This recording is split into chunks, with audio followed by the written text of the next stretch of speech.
Hello बच्चों, तो चलिए इस प्रश्न को पढ़ते हैं। सारणिक n n plus one n plus दो n P N n plus एक पी एन प्लस एक n प्लस दो पी एन प्लस दो n C N n plus एक सी एन प्लस एक n प्लस दो सी एन प्लस दो का मान है। तो यहाँ पर देखो, हमें चारों विकल्पों में से सही विकल्प का चयन करना है। ठीक है, तो प्रश्न में आगे बढ़ने से पहले इस प्रश्न से संबंधित जो मुख्य उदाहरण है उसकी हम चर्चा कर लेते हैं। तो यहाँ पे देखो, हम एन पी आर का सूत्र जानते हैं, क्या होता है एन फैक्टोरियल बट्टा में एन माइनस आर का फैक्टोरियल। ठीक है, और एन सी आर का सूत्र क्या होता है एन फैक्टोरियल बट्टा में एन माइनस आर का फैक्टोरियल गुणा में आर फैक्टोरियल, ये होते हैं। तो अब देखो यहाँ पर इस सारणी को एक बार हम डेल्टा बोल देते हैं। ठीक है, तो डेल्टा देखो सारणिक पहला पद एन वैसा का वैसा, यहाँ पे एन प्लस एक आ जाएगा, यहाँ पे एन प्लस दो आ जाएगा।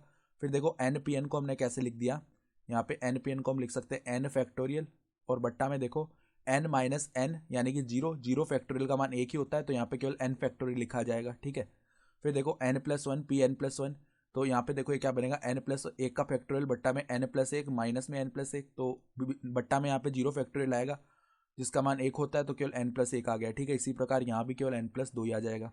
सही है, मतलब फैक्टोरियल आएंगे ना, एन प्लस एक का फैक्टोरियल और एन प्लस दो का फैक्टोरियल। सही है, फिर यहाँ पे एन सी एन लिखा हुआ है, तो एन फैक्टोरियल बट्टा में एन माइनस एन का फैक्टोरियल, जीरो फैक्टोरियल उसका मान क्या हो जाएगा एक, और बट्टा में क्या आएगा एन फैक्टोरियल, तो एन फैक्टोरियल से एन फैक्टोरियल विभाजित होकर एक बन जाएगा। सही है, फिर देखो उसी प्रकार यहाँ पे देखो एन फैक्टोरियल से एन फैक्टोरियल विभाजित होकर एक बना है। ठीक है, फिर यहाँ पर भी देखो इसी प्रकार एक बनने वाला है और यहाँ पर भी एक बनने वाला है।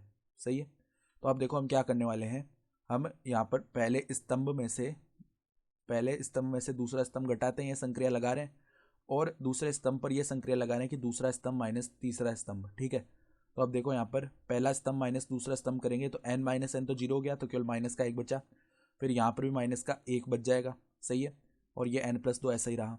फिर देखो यहाँ पर एन फैक्टोरियल माइनस में एन प्लस एक का फैक्टोरियल आएगा। सही है, फिर यहाँ पर एन प्लस एक का फैक्टोरियल माइनस में एन प्लस दो का फैक्टोरियल आएगा, और यहाँ पर एन प्लस दो फैक्टोरियल वो का वही पद रहा। फिर देखो यहाँ पे एक माइनस एक जीरो हो जाएगा, एक माइनस एक जीरो, और यहाँ पे एक रह गया। तो अब देखो हम क्या करते हैं, तो अब देखो इसको आगे सरल करने के लिए हमें देखो ये पता होना चाहिए कि एन फैक्टोरियल को सदैव हम क्या लिख सकते हैं, एन गुणा में एन माइनस एक का फैक्टोरियल, इस प्रकार से लिखा जा सकता है, यानी एक पद कम करके हम फैक्टोरियल लगा देते हैं। सही है, फिर ऐसे इसको हम आगे भी और प्रसारित करके फैक्टोरियल लगा सकते हैं। जैसे डेल बराबर में देखो अब क्या आ गया हमारे पास, माइनस एक, देखो यहाँ पे माइनस एक है, यहाँ पे भी माइनस एक है, यहाँ पे एन प्लस दो है। सही है, फिर देखो यहाँ पे हमने क्या किया, एन फैक्टोरियल को तो ऐसे ही लिखे रहने दिया, और यहाँ पे माइनस में एन प्लस एक फैक्टोरियल है ना, तो एन प्लस एक को बाहर निकाला, अब इसमें से एक पद कम कर देंगे, यानी एन फैक्टोरियल बच गया। सही है, ऐसे लिख दिया इसको। फिर देखो फिर हमने क्या किया, यहाँ पे एन प्लस एक फैक्टोरियल को तो ऐसे ही लिखे रहने दिया, और माइनस में एन प्लस, देखो यहाँ पे थोड़े दूर दूर लिखते हैं हम पदों को, जैसे यहाँ पे माइनस एक है और यहाँ पे क्या है हमारे पास, आगे हम लिख देते हैं एन प्लस दो।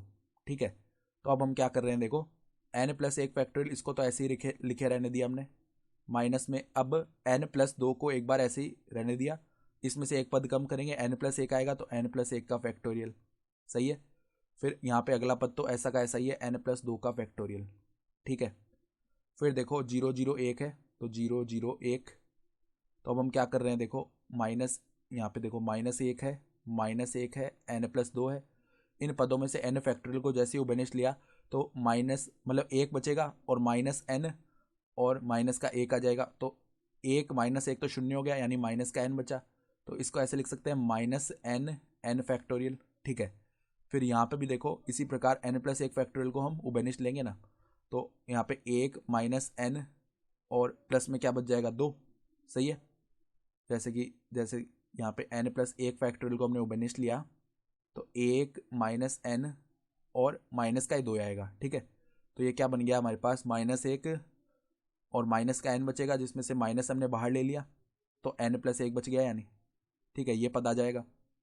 फिर यहाँ पे n प्लस दो का फैक्टोरियल है, और देखो जीरो जीरो एक है, तो अब हम क्या कर रहे हैं, तीसरी पंक्ति के अनुदेश इसका प्रसार करेंगे, तो सीधा देखो यहाँ पर एक और इसके गुणा में क्या आ जाएगा, देखो माइनस माइनस प्लस हो गया, यानी एन प्लस एक गुणा में एन प्लस एक फैक्टोरियल आ गया, और यहाँ पे देखो सूत्र का माइनस लगा, फिर यहाँ पे माइनस माइनस प्लस बनेगा, यानी कि एन एन फैक्टोरियल ये पद आ जाएगा।